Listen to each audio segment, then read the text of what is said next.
Text 21. Lord Brahma was then worshipped by Manu, who respectfully satisfied him as well as he could. Priyavrata and Narada also looked upon Brahma with no tinge of resentment. Having engaged Priyavrata in accepting his father's request, Lord Brahma returned to his abode, Satyaloka, which is indescribable by the endeavor of mundane mind or words. Text 22. Swayambhu Manu, with the assistance of Lord Brahma, thus fulfilled his desires. With the permission of the great sage Narada, he delivered his son the governmental responsibility for maintaining and protecting all the planets of the universe. He thus achieved relief from the most dangerous, poisonous ocean of material desires. Text 23.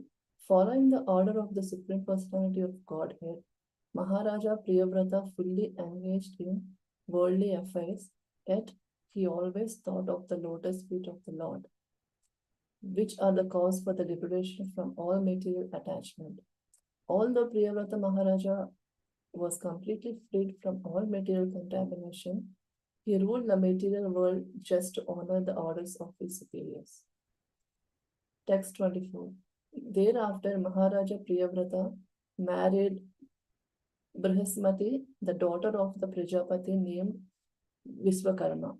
In her, he begot 10 sons equal to him in beauty, character, magnanimity, and other qualities.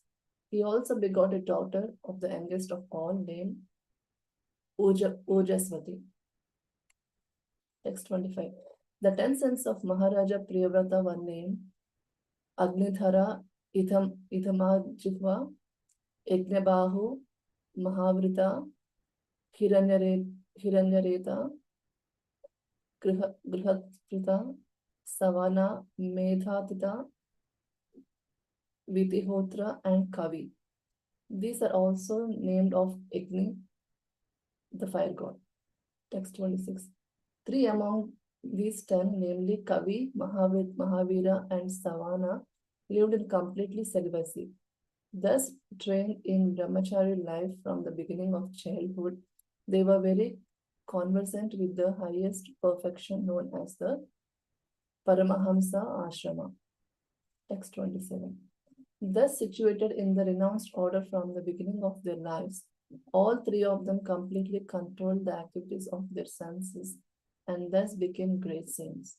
They concentrated their minds always upon the lotus feet of the Supreme Personality of Godhead, who is the resting place of the totality of living entities and who is therefore celebrated as Vasudeva. Lord Vasudeva is the only shelter of those who are actually afraid of material existence. By constantly thinking of his lotus feet, these three sons of Maharaja Priyavrata became advanced in pure devotional service.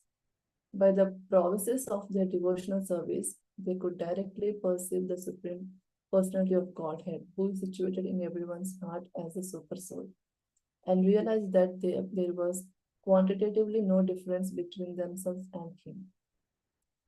Text 28. In his, in his other wife, Maharaja Priyavrata begot three sons, namely Uttama, Tamasa, and Raivata. All of them later took charge of Manvantara millenniums. Text 29. After Kavi, Mahavira, and Savana were completely trained in the Paramahamsa stage of life, Maharaja Priyavrata ruled the universe for 11 arbudas of years. Whenever he was determined to fix his arrow upon his bowstring with his two powerful arms, all opponents of the regulative principles of religious life would flee from his presence in fear of the unparalleled prowesses he displayed in ruling the universe. He greatly loved his wife, Barhismati, and with the increase of the days, their exchange of nuptial love also increased. By her feminine behavior, as she dressed herself, walked, got up, smiled, laughed, and glanced about, Queen Brahismati increased his energy. Thus, although he was a great soul, he appeared lost in the feminine conduct of his wife. He behaved with her just like an ordinary man, but actually he was a great soul. Text 30. While so excellently ruling the universe, King Priyavrata once became dissatisfied with the circumambulation of the most powerful sun god. Encircling Sumera here on his chariot, the sun god illuminates all the surrounding planetary systems. However, when the sun is on the northern side of the here, the south receives less light, and when the sun is on the south side, the north receives less. King Priyavrata disliked this situation and therefore decided to make daylight in the part of the universe where there was night. He followed the orbit of the sun god on a brilliant chariot and thus fulfilled his desire. He could perform such wonderful activities because of the power he had achieved by worshipping the Supreme Personality of Godhead. Text 31. When Priyavrata drove his chariot behind the sun, the rims of his chariot wheels created impressions that later became 7 oceans, dividing the planetary systems known as Bhumandala into 7 islands. Text 32. The names of the islands are Jambu, Plaska, Salmali, Kusha, Krauncha, Saka, and Pushkara. Each island is twice as large as one preceding it, and each is surrounded by a liquid substance beyond which is the next island. Text 33. The 7 oceans respectively contain salt water, sugarcane juice, liquor, clarified butter, milk, emulsified yogurt, and sweet drinking water. All the islands are completely surrounded by these oceans, and each ocean is equal in the breadth of the island it surrounds. Maharaja Priyavrata, the husband of Queen Brahismati, gave sovereignty over these islands to his respective sons, namely Angithara, Idamajihva, Ignabahu, Hiranetra, Gritaprastha, Medhititi, and Vitihotra. Thus they all became kings by the order of their father. Text 34. King Priyavrata then gave his daughter Ujaswati in marriage to Sukracharya, who begot in her a daughter named Devyani. Text 35. My dear king, a devotee who has taken shelter on the dust from the lotus feet of the Lord can transcend the influence of the 6 material waves, namely hunger, thirst, lamentation, illusions, old age, and death. And he can conquer the mind and 5 senses. However, this is not very wonderful for a pure devotee of the Lord because even a person beyond the jurisdiction of the 4 castes, in their words, an untouchable is immediately relieved of bondage to material existence if he utters the holy name of the Lord even once. Text 36. While enjoying his material opulences with full strength and influence, Maharaja Priyavrata once began to consider that although he had fully surrendered to the great saint Narada and was actually on the path of Krishna consciousness, he had somehow become again entangled in material activities. Thus his mind now became restless and he began to speak in a spirit of renunciation. Text 37. The king thus began criticizing himself. Alas, how condemned I have become because of my sense gratification. I have now fallen into material enjoyment, which is exactly like a covered well. I have had enough and to enjoy anymore. Just see how I have become like a dancing monkey in the hands of my wife. Because of this, I am condemned. Text 13. By the grace of the Supreme Godhead, Maharaja Priyavrata re-awakened his senses. He divided all his earthly possessions among his obedient sons. He gave up everything, including his wife, with whom he had enjoyed so much sense gratification, and his great and opulent kingdom, and he completely renounced all attachments. His heart, having been cleansed, became a place of pastimes for the Supreme Personality of Godhead.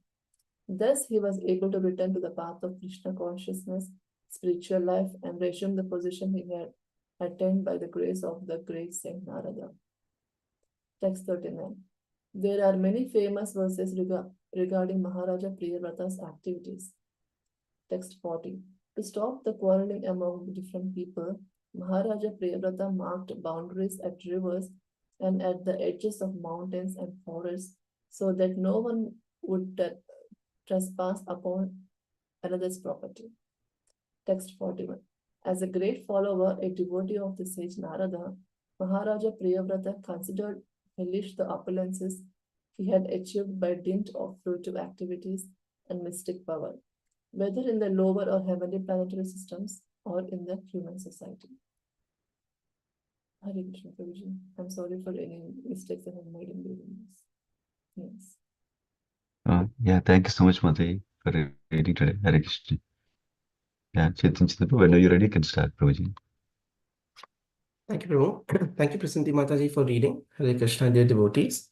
Thank you, Sundar Prabhu, for giving me this opportunity. For the pleasure of all assembled Vaishnavas and for my own purification, we'll be reading from Srimad Bhagavatam, Canto 5, Chapter 1, text 21 to 41. I'll start by offering my prayers. Om Kyantimirandasya Jnananjanashalakaya Chakshunmilitam Yena Tasmai Shri Guruve Namaha. Nama Om Vishnu Padaya Krishna Pristhaya Bhutale Srimate Bhakti Vedanta Swami Te Namine. Namaste Saraswate Deve Gauravani Pracharane Nirvishesh Shunyavadi Paschat Deshatarane. जय श्री कृष्ण चैतन्य प्रभु नित्यानंद श्री अद्वैत गदाधर श्रीवासादि गौर भक्तवृंद हरे कृष्णा कृष्ण कृष्णा हरे हरे हरे राम राम राम हरे हरे मुखं करोति वाचालं पंगुं लंघयते गिरिं यत्कृपातमहं वन्दे श्रीगुरुदीनतारणम्. Hare Krishna, dear devotees. So today we'll be covering about 20 shlokas. So I'll be going just a little bit over time, try to finish by 7:40. So we are, just to give a little brief background, we have begun reading this wonderful canto, Canto 5. And in the last canto, we had briefly seen about and heard about the descendants of Maharaj Uttanapad. So in the third canto, we had seen how we were reading about the children of Swayambhuva Manu. We'd first seen about the three daughters, and then the discussion moved on to the first son, that is Uttanapad. And now in the fifth canto, Sukadeva Goswami starts describing to Parikshit Maharaj the lineage of the second son, that is Maharaj Priyavrata. And we'd seen in the past couple two shlokas how both Maharaj Priyavrata and his father, they did not want to rule the kingdom. They didn't want to govern anymore. And Maharaj Priyavrata was wonderfully engaged by Narad Muni in austerities and in the process of science of self-realization. However, because Manudev, he wanted to vacate his position so he could also engage himself in spiritual realization, he requested Brahma to approach his son Maharaj Priyavrat and request him to kindly take up his responsibility as the ruler of the kingdom. So Lord Brahma comes and he instructs Priyavrata Maharaj, and based on instruction from an authority, Priyavrata Maharaj finally agrees to take up this responsibility. That's where the discussion continues from today. So in text 21, it is said that after receiving these instructions, this was something that Priyavrata Maharaj and Narad Muni did not want to do. They were engaged in science of self-realization. But even though they received this sort of instruction which was counter to their desires, they looked upon Brahma with no tinges of resentment. So they did not bear any ill feeling towards Brahma. This teaches us devotees the principle of following higher authority. So oftentimes when we are given some services, sometimes we may not like to do it. Sometimes we may think, oh, why am I being given this service and not that service? And I can do better in some other way.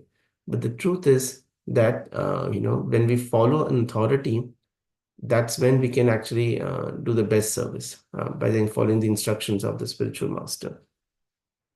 one devotee had shared with me that one time his Guru Maharaj had given him a specific instruction, and he felt that this was too complicated. So after thinking about it for a little time, he politely declined and said, "I'll not be able to do it." And then a little bit later, there was this task itself was very difficult to achieve. But another devotee who was in a similar situation, he agreed, and at the end he was able to achieve wonderful results.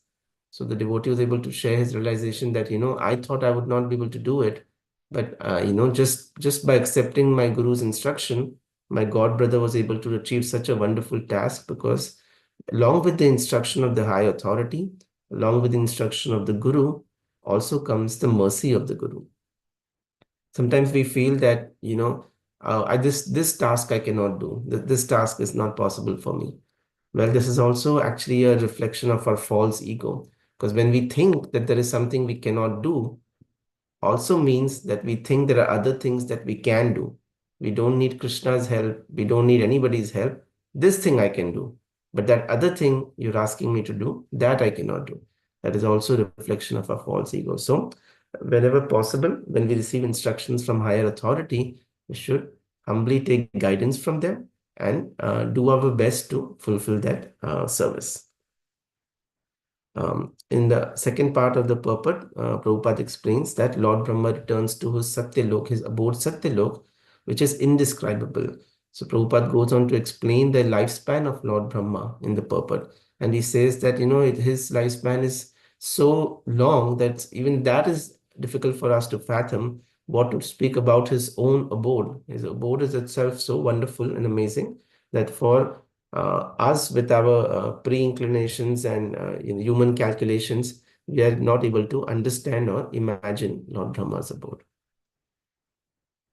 In text 22, so Swayambhuva Manu, so finally, because Lord Brahma agreed and Priyavat Maharaj agreed, he was able to fulfill his desires of leaving the kingdom. And with the permission of Narada Muni, he delivered to his son all the instructions on how to govern and take responsibility as a king.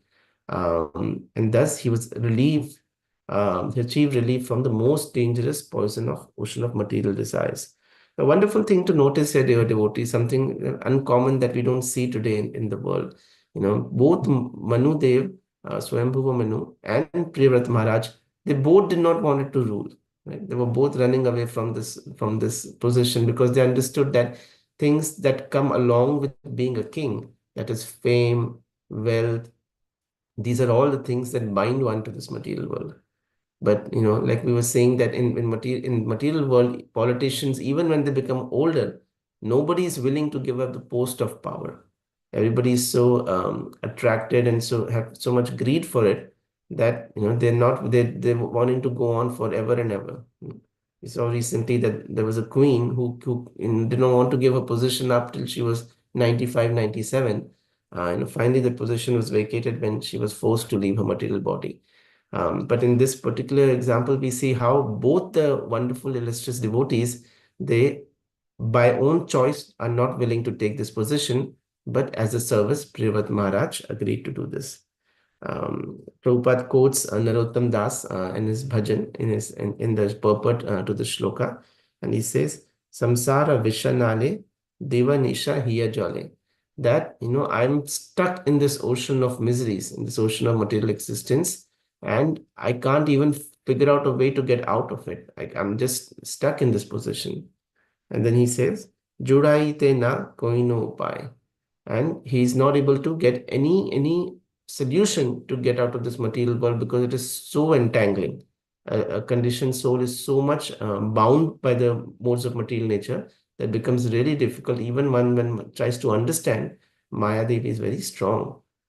But then in that particular bhajan, Narottam Das Thakur goes on to say, Golokera prema dhan Krishna naam sankirtan.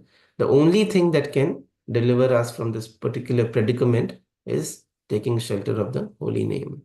So that particular faith is, at least hope is there for devotees, for us when we are involved in this material world and its activities. Now in text 23, Maharaj Priyavat, now under the orders of the Supreme Personality of Godhead, he got fully engaged in the worldly affairs. Yet, He always thought of the lotus feet of the Lord, which caused liberation from material attachment. Although Maharaj Priyavrata was completely free from material contamination, he ruled the material world just to honor the order of his superiors. So again, we see how it is very, very clearly stated that Maharaj Priyavrata was a self-realized soul. He was already being engaged by a wonderful pure devotee, Narad Muni, in the science of self-realization.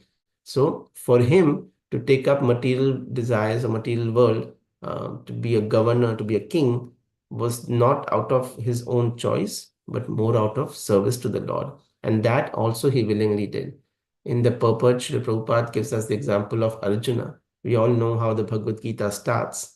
Arjuna clearly states, and he gives 5 reasons to Lord Krishna, saying why he does not want to fight. And one of them he says, what is the point of me fighting and winning if I become king, but my own kinsmen are not there to enjoy with? So it is not for his own enjoyment that Arjuna wanted to fight the battle of Mahabharata. So he was about to give up, dropped his Gandiva down when Lord Krishna gives him the message of Bhagavad Gita. And at the end of Bhagavad Gita, Arjuna understands, no, I have to fight, but for a higher purpose. So similarly, Priyavrata Maharaj, although in a state of renunciation, he understood that for a higher purpose, he must accept this responsibility and assume the role of a king. There's another example given of following something that is in the mode of goodness, but to rise above it is in the mode of Shuddha Sattva. So normally it is said that, when there was an example I heard from Bhakti Samit Maharaj, that when Yudhishthira was asked to lie about Ashwatthama's death, and Dronacharya asks him that, did Ashwatthama die? And Yudhishthira Maharaj hesitated for a second, and then he said, yes, Ashwatthama, and then he said the elephant under his breath died. It's said that after that, Yudhishthira Maharaj's chariot came to the ground. Because he was a Dharmraj, his chariot used to be always above the ground because of his piety and purity. But after, because of saying that, his chariot came down to the ground. But Bhakti Samit Maharaj explained that actually it was not because he lied that his chariot came to the ground. It was because he hesitated to follow the instruction of the Supreme Personality of Godhead. Because this instruction directly came from Krishna, that became a higher dharma principle than the principle of being truthful at that moment. So the point given that, whatever our inclinations, our perceptions about good and bad and dharma is, the instructions of the Supreme Lord or his representative always takes priority over it. In text 24, it is said that after assuming this worldly life, Maharaj Priyavrata, he entered the Grihastha ashram and married Barishmati, the daughter of Vishwakarma. And then he had wonderful sons and a beautiful daughter named Urajaswati. So Prabhupada explains in this purport that actually household life does not mean living in a house by yourself. Prabhupada says household life means to live in a house with a wife. Because in order to achieve success in Grihastha ashram, we have to have encouragement and accompaniment with another soul who is willing to walk with us in this path of spiritual life, and so that we can progress and we can complement each other's deficiencies. And that wonderful way we can come together and serve the Lord. And Prabhupada gives an example that how Chaitanya Mahaprabhu also, when he was in the Grihastha ashram before taking sannyas, he had married and accepted a wife in that setting. Because the word vivaha, the Sanskrit word for marriage, vivaha, means it's a vishishta vahan. It's a special vehicle that is designed by Krishna, is a part of the varnashram system in the Grihastha ashram. So that in that specialized vahan, the vehicle, the vishishta vahan, one is, if they serve nicely, they're able to go home back to Godhead. So in order to achieve the tasks of Grihastha ashram, Maharaj Priyavrata, he agreed to marry Brihaspati. Prabhupada also goes on to describe in this purport another point, that oftentimes he would be criticized by other caste brahmanas, that if he was a sannyasi, why was he engaging in marriage ceremonies? Why was he engaged or presiding over marriage ceremonies for his disciples? And Prabhupada says that, even though I'm a renunciate, and renunciate should normally not have any interaction with women, or at least any interaction with direct activities of household life. But he said, because to encourage the principle of Varna Ashram, I had to follow that higher principle, and I did it for this reason, and that is, and he gives Shastric evidence for that. Because renunciation does not mean, just giving up things, but renunciation means to give up your own desires to follow the desires or instructions of Supreme Personality of Godhead. One devotee had shared a very nice story. Once upon a time, there were two monks who were trying to cross the river. And the river was a little deep and a little slippery and was difficult to cross. And at the same time, they saw a Mataji who was pregnant, and she was also trying to cross the river, and she was by herself. And they could clearly see that she was struggling, and soon the darkness would approach and she might get left alone in the forest. So one of the two monks offered to help her. He actually carried her in her arms and he took her across the river. And they were both renunciates. And then once they reached the other side of the river, he paid obeisance to the Mataji. And the two monks went their own way. The Mataji went their own way. After walking for half an hour, the second monk, he chastised the first monk and said, you are a renunciate. How did you even think? How did you even, carry that woman, or touch that woman, or carry in her arms like that? You should not be doing this. This is not a principle of renunciation. But the first monk correctly replied to the second one, saying that, this was a very extraordinary situation, wherein, out of compassion, because if we did not do that, some harm would have come to the other living entity. So that is why, for that brief moment of time, I carried her in my arms and brought her across the river. But my dear friend, monk number 2, you have been carrying her. I carried her only for the few minutes across the river, but you have been carrying her in your mind for all this time. So it is for you to reflect, why you are associating with this particular incident. So this goes to show that sometimes even a renunciate, in order to propagate dharma, or varnashram dharma, sometimes would engage in activities in order to facilitate this, but not necessarily be directly involved or attached to this. Similarly was the situation to Priyavrata Maharaj.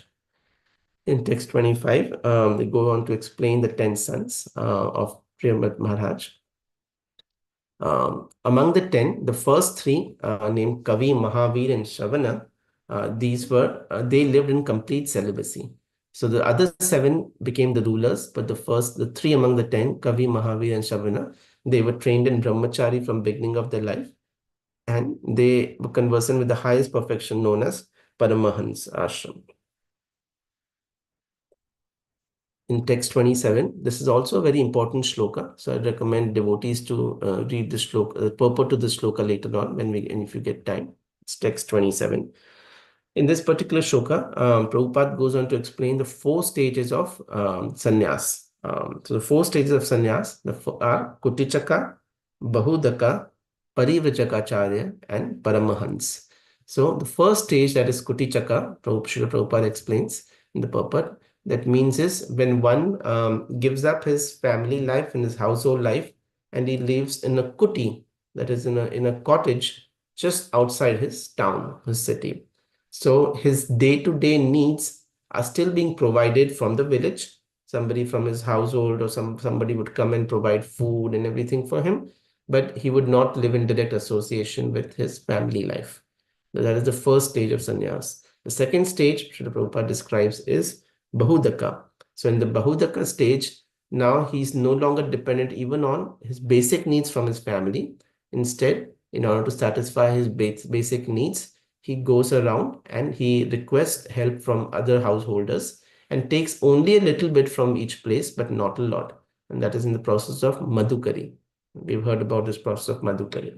So in this process, in the stage of Bahudaka, the sannyasi, he moves around from place to place. He stays in the same place, but he gets help from different households. In a stage of Parivrajagacharya, means he's a traveling preacher. So he preaches in different parts of the world. He doesn't stay in one place. And wherever he goes, his goal is to enlighten people and share the knowledge of Supreme Personality of Godhead with them.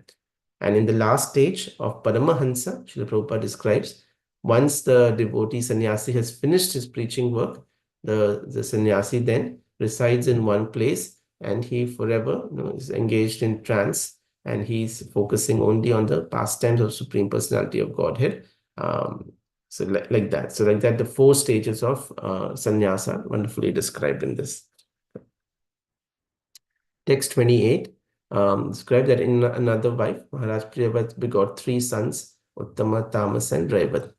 All of them later took charge of the Manvantara millenniums. Prabhupada gives the description of the time sense from the Srimad Bhagavatam, that one day of Brahma has 14 Manvantaras usually. And each Manvantara has about 71, sometimes it said 72 Mahayugas. Mahayuga is one cycle of 4 yugas, which is one cycle of 4 yugas lasts 4,320,000 years. So this calculation we can find. Prabhupada describes that the most of the Manus, who are the rulers of the Manvantras, actually came from the family of Maharaj Priyavrata. In text 29, it is said that after the first 3 sons who achieved the stage of Paramahansa, after helping them, Maharaj Priyavat then became determined to establish the regulative principles of religious life, which Prabhupada describes, which actually means establishing Varnashram Dharma. So Varnashram means the 4 Varnas, that is Brahmana, Kshatriya, Vaishya, Shudra, and the 4 ashramas, that is Brahmachari, Grihast, Vanaprastha, and Sannyas. So in this way, any society that follows these 4 principles, these principles of Varnashram Dharma, can actually be engaged in the process of God realization. But for those societies, for those communities that do not follow these principles, there's unregulated sense gratification. For them, it is very, very difficult to achieve God realization in that environment. So again, Prabhupada goes on to explain that as a principle of Varnashram Dharma, one has to accept a wife.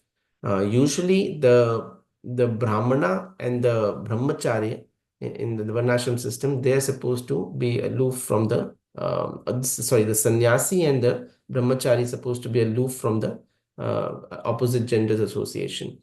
But as a Kshatriya or as a Grihast, it is very, very necessary that one be have a association with an opposite gender, who then would help or encourage the devotee to carry out the duties of a Grihast or a Kshatriya, and would constantly support them, because with political affairs it's easier to sort of get lost and involved, but to have another devotee who's constantly supporting you, guiding you, is also important. So Prabhupada says for those 2 ashramas, it was important to have a good spiritually inclined life partner.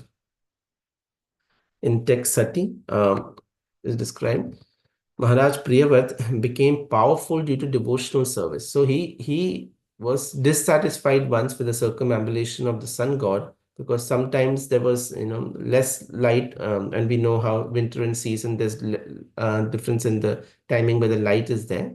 So in order to make daylight in the part where there was night time, Priyavat Maharaj designed such a wonderful chariot that when the chariot moved about, it created light as if it was daytime and not nighttime. So Prabhupada says that when a devotee does devotional service, he is empowered by the Lord to do many, many wonderful activities.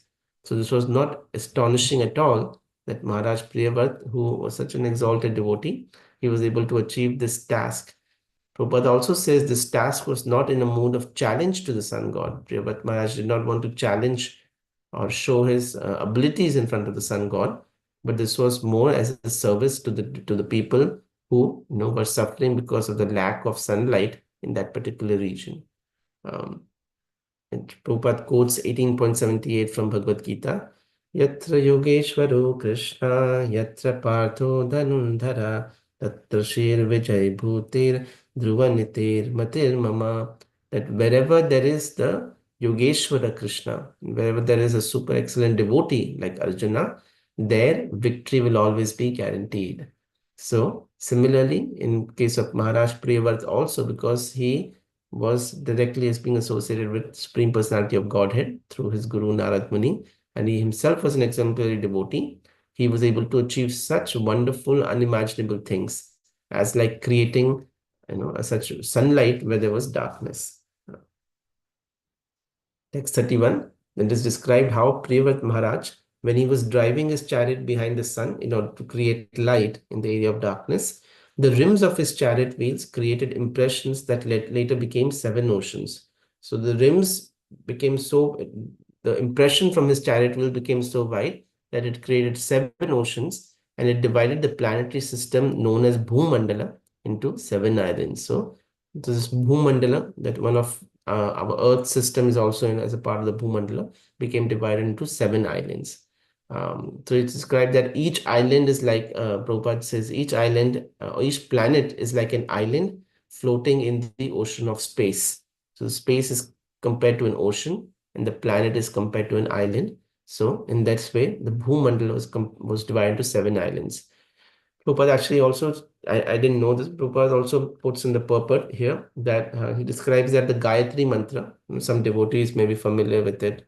So Om Bhuva Swaha, that means it refers to the Bhumandal, the Bhuvar Lok, the Swarga Lok, Tatsa Vitur Varanyam. So it says that the presiding deity of all these lokas, these planets, is the sun god. So in this particular way, the creation of these wonderful planetary systems happened. In text 32, it goes on to describe that the names of the islands are Jambu, Plaksh, Shalmali, Kusha, Kroncha, Shaka, and Pushkara. So these particular islands in the Bhumandala are there. And if I'm correct, I believe in Jambu Dweep is where our location is. And this, once the Temple of Vedic Planetarium is built, we'll all be able to wonderfully, visualize these descriptions in the Srimad Bhagavatam to understand the Vedic astronomy better. In text 33, so there's just more details given over here. So I'll quickly read through it. They describe that there are 7 kinds of oceans surrounding these 7 islands or planets, and they're made of different materials. And then Maharaj Priyavrat, he gave the sovereignty over these islands to his other 7 sons. So the first 3 sons took sannyas and became Paramahamsas. The other 7 sons, they took rulership of these 7 islands. And then his daughter Urajvasati got married to Shukracharya, and they had a daughter named Devyani. There's a wonderful story about Devyani in I believe, the 9th canto. In text 35, then goes on to describe that one who has taken, a devotee who has taken shelter of the dust of the lotus feet can transcend the influence of 6 material waves. Prabhupada says these are the Shadagunas, the 6 miseries, the hunger, thirst, lamentation, illusion, old age, and death. Prabhupada also says sometimes the mind and the 5 senses are also referred to as the Shadaguna that can bring misery to a person. However, this is not very wonderful for a pure devotee, because even for a person who's low born, even if he takes the holy name of the Lord even once, he's immediately relieved of the bondage to material existence. So what this means, that although it may seem like Maharaj Priyavrat was, living such a wonderful life free from all these miseries, even a person who is a Chandal can achieve this situation just by living this particular kind of just by chanting the holy name. He goes on to describe that Prabhupada says in this purport that sometimes he would be criticized because he made the persons who are born in a Western body into Brahmanas and offering services in the temple. And the caste Brahmanas would argue and say that no, because they have done impious activities in their previous life, that is why they got a non-Brahmana body in this life. But in this life, if they're able to do pious activities and follow the philosophy of Krishna consciousness well, then it's possible in their next life that they may get a Brahmana body and then they can serve. Prabhupada gave this argument that saying it is clearly stated here that even if a lowly born, the moment he chants the holy name of the Lord, he is immediately relieved of all previous reactions that he was subjected to. So in that particular sense, he has now already achieved a new body that was free of all the karmic reactions from previous life. Hence, that same rule cannot apply to the devotees who are born in a non-Brahmin body. Right. In text 36, Shukdev Goswami goes on to explain that while enjoying his material opulences, Maharaj Priyavat once began to consider that although he had fully surrendered unto great sage Narada and was on path of Krishna consciousness, he somehow became entangled in material activities. Thus, his mind now became restless and he began to speak in a spirit of renunciation. So, wonderful point. This is the second purport I would recommend devotees to read today. The first one was text 27. This one's text 36. So the one wonderful thing that happened that even though Priya Maharaj was engaged so much in the worldly life in order to propagate the Varnashram Dharma, but he never lost sight of the goal of life, that is to be engaged in Krishna consciousness. So at one point when he had already established his sons now as the rulers of the 7 islands, now when it was his time, he realized that he should also give up his material activities and he began to speak in a spirit of renunciation. It is said that, even if one falls down from bhakti, he is given a chance again. Prabhupada quotes from Bhagavad Gita that even if one makes a little bit of progress in bhakti, that always lasts forever. I had difficulty understanding this point, but then I heard my Guru Maharaj once very wonderfully explain that, even if we do something good in bhakti, but then we do we commit some aparadh, some offense, and then we fall down from a position, it almost seems like we have lost all the sukriti that we have achieved. But in my Guru Maharaj explained that, it actually is not that we have lost it completely. It means that it has been taken away from us for the time being. And he gave an example that suppose we got a kartal, that was given wonderfully, that was given by a devotee, or a disciple of Srila Prabhupada. And we really, really were attached to this kartal, and this kartal played very nice kirtan, and we always used to use it to play kirtan and sing glories of the Lord, take it everywhere. And suppose we take it to a house program and we kept it somewhere, and by accident or mistake, it slid off and went behind somebody's furniture or dresser. And now it was lost. So now it is that kartal still belongs to you, but you don't have any access to it. So maybe days may pass and weeks may pass and months may pass and nobody will know where it is. But then finally, when sometimes some cleaning is happening, they will say, oh, this particular kartal actually belongs to this devotee. And then they'll call you back and say, oh, dear devotee, we found your kartal, and you will be united again with that particular element. So similarly, in bhakti, when we do something, when we achieve something, if we commit an offense or aparadh, that particular quality is taken away from us or is actually hidden from us for a particular period of time. However, when we fully achieve our position again, when we restore our position, immediately that thing is given back to us, and we can serve the Lord in that way. Okay, so this was an example of in text 37. It is described when the king criticized himself. He stated, how he's covered by sense gratification. So what Prabhupada describes that actually all the great achievement that he did materially, he was not proud of it because he realized that this is not real achievement. Real achievement is taking shelter of the Supreme Personality of Godhead. And because he was trained by Narad Muni, he had this quality of self-realization. He could realize where he would have gone wrong and how he needs to come back quickly into the path of Krishna consciousness. In text 38, it goes on to describe that our hearts, Prabhupada says in the purport this particular line, that our hearts are meant for the pastime of the Supreme Personality of Godhead. This should be our only business, to constantly contemplate about the pastimes of the Supreme Lord. Krishna says, Man mana bhav mat bhaktum.